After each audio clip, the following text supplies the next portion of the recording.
உலகிலேயே ஆசியாவில் இருக்கக்கூடிய எந்த கரன்சியும் இந்த அளவுக்கு மோசமாக பெர்ஃபார்ம் பண்ணலை அப்படின்னு சொல்கிறாங்க. இந்தியாவினுடைய கரன்சி தான் அவ்வளோ மோசமாக பெர்ஃபார்ம் பண்ணுது என்கின்ற ஒரு நிலை இருக்கிறது. இப்போ புதிதாக வெஸ்ட் பெங்காலில் பிஜேபி ஆட்சியை கைப்பற்றி இருக்கிறது. முதல் முறையாக பிஜேபி ஆட்சிக்கு வந்திருக்கிறது. அப்போ அங்கே இருக்கக்கூடிய மக்களினுடைய வாழ்வாதாரத்தை உயர்த்துவதற்கு, அங்கே இருக்கக்கூடிய மக்களின் நன்மைகளுக்கு, அங்கே இருக்கக்கூடிய மக்களினுடைய விலைவாசியை குறைப்பதற்கு எதையாவது செஞ்சாங்கன்னு சொன்னால் நல்ல விஷயம். இந்தியா முழுவதும் பெட்ரோல் விலை ஏறுகிறது, நாங்கள் பல வருடங்களுக்கு பிறகு வந்திருக்கிறோம், பெட்ரோலுடைய விலையை குறைக்கிறோம் என்று சொன்னால் உலகத்தில் இருக்கக்கூடிய விஷயங்களுக்கு நியாயமான வேலையை செய்கிறார்கள் என்று நம்ம எடுத்துக்கொள்ளலாம். ஆட்சிக்கு வந்த உடனேயே அவர்கள் அறிவிக்கக்கூடிய அறிவிப்பாக என்ன இருக்குதுன்னு சொல்லி கேட்டீங்கன்னா, வெளிப்படையாக வெளியிடங்களில் வைத்து மாட்டை அறுப்பதை தடை செய்கிறோம், வந்தே மாதரம் பாடலை எல்லா பள்ளிகளிலும் பாட வேண்டும் என்று கட்டாயமாக்குகிறோம் என்கின்ற ஒரு விஷயத்தை சொல்றாங்க. இப்போ உதாரணத்துக்குங்க, தமிழகத்தில் விஜய் ஆட்சி பொறுப்பேற்றார். ஆட்சி பொறுப்பேற்று 3 கையெழுத்து போட்டார். என்னென்ன 3 கையெழுத்து போட்டார்? இந்த மின்சார 200 யூனிட்டுகள் இலவசமாக கொடுக்கிறோம் என்கின்ற ஒரு அறிவிப்பை வெளியிட்டார். ஒன்று. ரெண்டாவது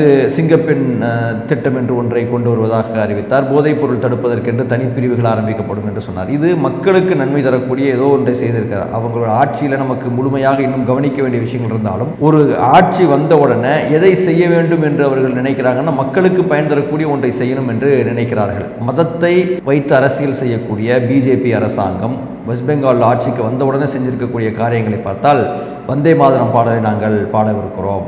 அஸ்ஸலாமு அலைக்கும் ரஹ்மத்துல்லாஹி பரக்காத்துஹு.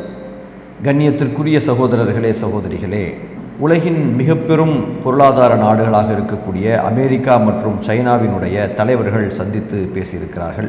இதுவரை சைனாவிற்கு சென்றிருக்கக்கூடிய அமெரிக்க அதிபர்களுக்கு வழங்கப்பட்டிருக்கக்கூடிய வரவேற்பை விட கூடுதலாக வழங்கப்பட்டதாக பேசப்படுகிறது. மிகவும் ஆடம்பரமான விருந்து அவருக்கு வழங்கப்பட்டு இருக்கிறது. இராணுவ மரியாதை என்று பெரிய அளவிற்கான ஒரு சந்திப்பாக இந்த சந்திப்பு இருக்கிறது. இந்த சந்திப்பினுடைய இறுதியில் 2 நாடுகளுக்கும் இடையிலே மிகப்பெரிய அளவிற்கான ஒப்பந்தங்கள் கையெழுத்தாகி இருக்கிறதாக சொல்லப்படுகிறது. மிக முக்கியமான பிரச்சனைகளாக இருக்கக்கூடிய ஈரானுடைய போரும் அது சம்பந்தமான எந்த தகவலும் இதிலே வரவில்லை.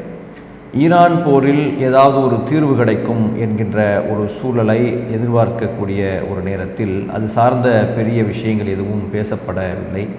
குறிப்பாக ஈரானுக்கு ஆயுதங்களை அனுப்புவதை தவிர்த்து கொள்கிறோம் என்று சைனா சொன்னதாக அமெரிக்க அதிபர் சொல்கிறார். அவர் சொல்லக்கூடிய வார்த்தைகளில் எதை நம்புவது, எதை நம்பாமல் இருப்பது என்று சில நாட்கள் கழித்ததற்கு பிறகுதான் தெரியும். ஆனால் ஈரானுக்கு எந்த விதமான ஆயுதங்களையும் சைனா வழங்காது என்கின்ற ஒரு விஷயத்தை அமெரிக்க அதிபர் சொல்லியிருக்கிறார். அப்போது இந்த மாதிரியான ஒரு சூழல் போய்கொண்டிருக்கக்கூடிய நேரத்தில் இது உலகத்தை எந்த அளவிற்கு பாதிக்கும் என்கின்ற ஒரு சூழலை நாம் பார்க்கவிருக்கின்றது. இன்று வரை ஸ்ட்ரைட் ஆஃப் ஹார்மோஸ் என்று சொல்லக்கூடிய அந்த ஹார்மோஸ் சலசந்தி இதுவரை திறக்கப்படாமல் உள்ளது.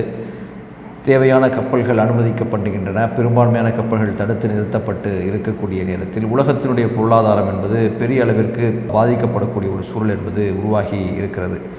இன்றும் இந்தியாவில் அது சார்ந்த பாதிப்புகள் இருந்து கொண்டுதான் இருக்கின்றன. இப்போ இந்த பிரச்சனை எவ்வாறு தீரும் என்கின்ற ஒரு கேள்வி என்பது எழுப்பப்படுகிறது. அமெரிக்காவினுடைய அதிபர் சைனாவிற்கு சென்றிருக்கக்கூடிய அதே நேரத்தில் இந்தியாவில் பிரிக்ஸ் நாடுகளினுடைய முக்கியமான ஒரு சந்திப்பு நடைபெற்றது. பிரிக்ஸ் என்று அழைக்கப்படக்கூடிய Brazil, Russia, India, China, south Africa மற்றும் சில புதிய நாடுகள் என்று சொல்லப்படக்கூடிய ஈரான் உள்ளிட்டவை இந்த பிரிக்ஸ் கூட்டமைப்பில் இருக்கின்றன. இந்த பிரிக்ஸ் கூட்டமைப்பினுடைய சந்திப்பு டெல்லியில் நடந்தது. இந்த பிரிக்ஸ் கூட்டமைப்பினுடைய மிக முக்கியமான ஒரு விஷயம் என்னவென்றால், இந்த வருடத்தினுடைய பிரிக்ஸினுடைய தலைமை பொறுப்பை இந்தியா ஏற்றிருக்கிறது. அந்த அடிப்படையில் ஜெய்சங்கர், வெளியுறவுத்துறை அமைச்சர் ஜெய்சங்கருடைய தலைமையில் இந்த கூட்டு சந்திப்பு நடந்தது. இதில் உலகில் இருக்கக்கூடிய நாடுகளினுடைய, இந்த பிரிக்ஸ் நாடுகளினுடைய வெளியுறவுத்துறை அமைச்சர்கள் எல்லாம் சந்தித்து பேசியிருக்கிறார்கள். இதில் கலந்து கொண்ட ஈரானினுடைய அராச்சி என்று சொல்லப்படக்கூடிய வெளியுறவுத்துறை அமைச்சர் தன்னுடைய நிலைப்பாட்டை, அமெரிக்காவினுடைய நிலைப்பாட்டை குறித்து பேசக்கூடிய நேரத்தில் அமெரிக்கா போர் நிறுத்தத்தில் ஒரு உண்மையாக இல்லை என்று சொல்லி இருக்கக்கூடிய ஒரு செய்தியும் வெளியாகி இருக்கிறது. அப்போ இந்த பிரிக்ஸ் மாநாட்டிலேயாவது ஒரு தீர்மானம் ஈரானுக்கு ஆதரவாகவோ அல்லது இந்த போரை நிறுத்துவது சம்பந்தமாகவோ வரும் என்று பார்க்கக்கூடிய நேரத்தில் அது சம்பந்தமான தீர்மானங்களும் பெரிய அளவில் இல்லை.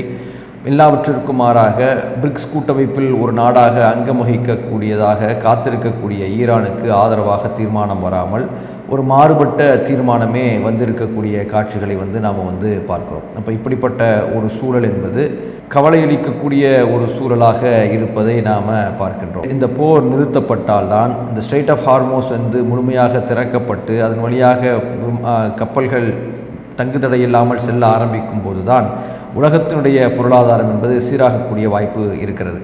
இந்த நேரத்தில் இந்தியாவிலே மிகப்பெரிய அளவிற்கான பொருளாதார சுமைகள் செல்லக்கூடிய ஒரு சூழல் என்பது உருவாகி இருக்கிறது. முன் எப்போதும் இல்லாத அளவிற்கு டாலருக்கு நிகரான இந்திய ரூபாயினுடைய மதிப்பு கடும் வீழ்ச்சி அடைந்திருக்கிறது. 96 ரூபாயை கடந்து சென்று கொண்டு இருக்கிறது. கூடிய விரைவில் 100 ரூபாயை தொட்டு விடுமோ என்கின்ற அச்சம் என்பது நிலவுகிறது. ஆர்பிஐனுடைய கவர்னர் பெட்ரோலினுடைய விலை அதிகரிக்க வாய்ப்பு இருக்கிறது என்கின்ற செய்தியை பகிர்ந்து இருக்கிறார்.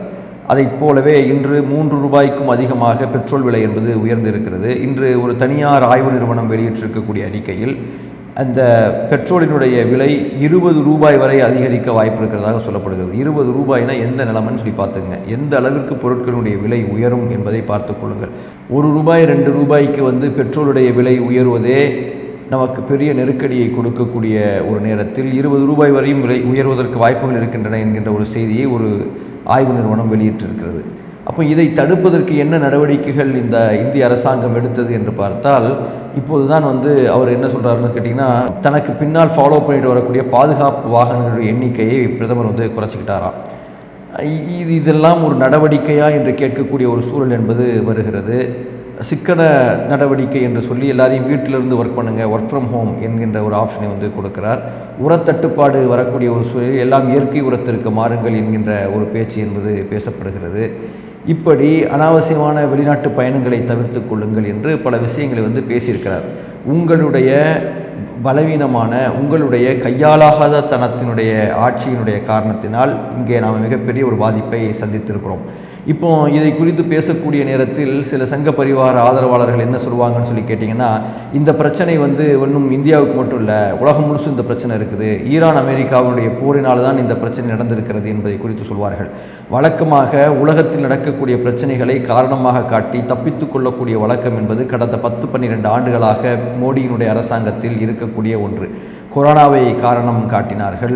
அதே மாதிரி பெட்ரோல் விலை உயர்வுக்கு உலகத்தினுடைய அரசியல் சூழல்களை காரணம் காட்டினார்கள். இன்றைக்கு பொருளாதாரம் வீழ்வதையும் கூட உலகத்தில் இருக்கக்கூடிய மற்ற பிரச்சனைகளை காரணமாக காட்டுகிறார்கள். ஈரான் போரை குறித்து காரணமாக காட்டுகிறார்கள். ஆனால் உண்மையில் சொல்ல வேண்டுமேயானால் இந்த பொருளாதார பின்னடைவு என்பது, இந்த டாலருக்கு நிகரான இந்திய ரூபாயினுடைய மதிப்பு தாழ்ந்து போவது என்பது இந்தியாவில் தான் மிக அதிகமாக இருக்கிறது என்று சொல்லப்படுகிறது. இந்த இந்த இந்த கரன்சியுடைய ரேட் குறைவது என்பது உலகிலேயே ஆசியாவில் இருக்கக்கூடிய எந்த கரன்சியும் இந்த அளவுக்கு மோசமாக பெர்ஃபார்ம் பண்ணலை அப்படின்னு சொல்லி சொல்கிறாங்க. இந்தியாவினுடைய கரன்சி தான் அவ்வளோ மோசமாக பெர்ஃபார்ம் பண்ணுது என்கின்ற ஒரு நிலை இருக்கிறது. இதை தடுப்பதற்கு என்ன நடவடிக்கைகளை மோடி அரசாங்கம் எடுத்திருக்கிறது என்றால் எந்த விதமான நல்ல நடவடிக்கைகளும் வெளியில் வரவில்லை. இப்போ புதிதாக வெஸ்ட் பெங்காலில் பிஜேபி ஆட்சியை கைப்பற்றி இருக்கிறது. அப்போ ரொம்ப நாளைக்கு பிறகு கம்யூனிஸ்டுகள் ஆண்டு கொண்டு அதற்கு பிறகு திரிணாமுல் காங்கிரஸ் ஆண்டு முதல் முறையாக பிஜேபி ஆட்சிக்கு வந்திருக்கிறது. அப்போ அங்கே இருக்கக்கூடிய மக்களினுடைய வாழ்வாதாரத்தை உயர்த்துவதற்கு, அங்கே இருக்கக்கூடிய மக்களின் நன்மைகளுக்கு, அங்கே இருக்கக்கூடிய மக்களினுடைய விலைவாசியை குறைப்பதற்கு எதையாவது செஞ்சாங்கன்னு சொன்னால் நல்ல விஷயம். இந்தியா முழுவதும் பெட்ரோல் விலை ஏறுகிறது, நாங்கள் பல வருடங்களுக்கு பிறகு வந்திருக்கிறோம், பெட்ரோலுடைய விலையை குறைக்கிறோம் என்று சொன்னால் உலகத்தில் இருக்கக்கூடிய விஷயங்களுக்கு நியாயமான வேலையை செய்கிறார்கள் என்று நம்ம எடுத்துக்கொள்ளலாம். ஆனால் அவர்கள் எப்படிப்பட்ட ஒரு வேலையை செய்கிறார்கள் அப்படின்னு சொல்லி பார்த்தீங்கன்னா, ஆட்சிக்கு வந்த உடனேயே அவர்கள் அறிவிக்கக்கூடிய அறிவிப்பாக என்ன இருக்குதுன்னு சொல்லி கேட்டிங்கன்னா, வெளிப்படையாக வெளியிடங்களில் வைத்து மாட்டை அறுப்பதை தடை செய்கிறோம், பசுவதை தடுப்பு சட்டத்தை நாங்கள் கொண்டு வருகிறோம், வந்தே மாதரம் பாடலை எல்லா பள்ளிகளிலும் பாட வேண்டும் என்று கட்டாயமாக்குகிறோம் என்கின்ற ஒரு விஷயத்தை சொல்கிறாங்க. இப்போ உதாரணத்துக்குங்க, தமிழகத்தில் விஜய் ஆட்சி பொறுப்பேற்றார். ஆட்சி பொறுப்பேற்றணும் 3 கையெழுத்து போட்டார். என்னென்ன 3 கையெழுத்து போட்டார்? இந்த மின்சார 200 யூனிட்டுகள் இலவசமாக கொடுக்கிறோம் என்கின்ற ஒரு அறிவிப்பை வெளியிட்டார். 1. 2வது சிங்கப்பெண் திட்டம் என்று ஒன்றை கொண்டு வருவதாக அறிவித்தார். போதைப் பொருள் தடுப்பதற்கென்று தனிப்பிரிவுகள் ஆரம்பிக்கப்படும் என்று சொன்னார். இது மக்களுக்கு நன்மை தரக்கூடிய ஏதோ ஒன்றை செய்திருக்கிறார். அவங்களோட ஆட்சியில் நமக்கு முழுமையாக இன்னும் கவனிக்க வேண்டிய விஷயங்கள் இருந்தாலும், ஒரு ஆட்சி வந்த உடனே எதை செய்ய வேண்டும் என்று அவர்கள் நினைக்கிறாங்கன்னா, மக்களுக்கு பயன் தரக்கூடிய ஒன்றை செய்யணும் என்று நினைக்கிறார்கள். மதத்தை வைத்து அரசியல் செய்யக்கூடிய பிஜேபி அரசாங்கம் வெஸ்ட் பெங்காலில் ஆட்சிக்கு வந்தவுடனே செஞ்சிருக்கக்கூடிய காரியங்களை பார்த்தால் வந்தே மாதரம் பாடலை நாங்கள் பாடவிருக்கிறோம். அதே மாதிரி இந்த மாட்டை அறுப்பதை தடை செய்கிறோம், பசுவதை தடுப்பு சட்டத்தை நாங்கள் எடுக்கிறோம். ஆர்ஜிகர் என்கின்ற அந்த ஹாஸ்பிட்டல் நடந்த வழக்கில் ஈடுபட்டிருக்கக்கூடிய 3 பேரை நாங்கள் வேலையை விட்டு தூக்குகிறோம் என்று ஐஏஎஸ் அதிகாரிகளை வேலையை விட்டு தூக்குகிறோம் என்கின்ற நடவடிக்கை எடுத்திருக்கிறாங்க. இது வெஸ்ட் பெங்காலில் மட்டும் நடக்கலைங்க, இது இந்தியா முழுசும் இதுதான் நடந்து கொண்டு இருக்கிறது. ஒன்றிய அரசாங்கம் இவ்வாறு தான் ஆட்சி செய்து கொண்டிருக்கிறது. ஒன்றிய அரசாங்கம் இந்த கடந்த 11 ஆண்டுகளில் இந்த நாட்டினுடைய பொருளாதாரத்தை மேம்படுத்துவதற்கு, இந்த நாட்டில் இருக்கக்கூடிய மக்களினுடைய வாழ்வாதாரத்தை மேம்படுத்துவதற்கு, இங்கே இருக்கக்கூடிய விலைவாசியை குறைப்பதற்கு என்ன செய்தது என்றால் ஒன்றுமே செய்யவில்லை. 50 ரூபாய்க்கு நாங்கள் பெட்ரோலினுடைய விலையை கொண்டு வந்து விடுவோம் என்று சொன்னார்கள். இன்றைக்கி 100 ரூபாயை கடந்து பெட்ரோல் விலை கடும் வேகத்தில் சென்று கொண்டிருக்கிறது. இன்றைய பெட்ரோலினுடைய விலை என்ன என்று எல்லோருக்கும் தெரியும்.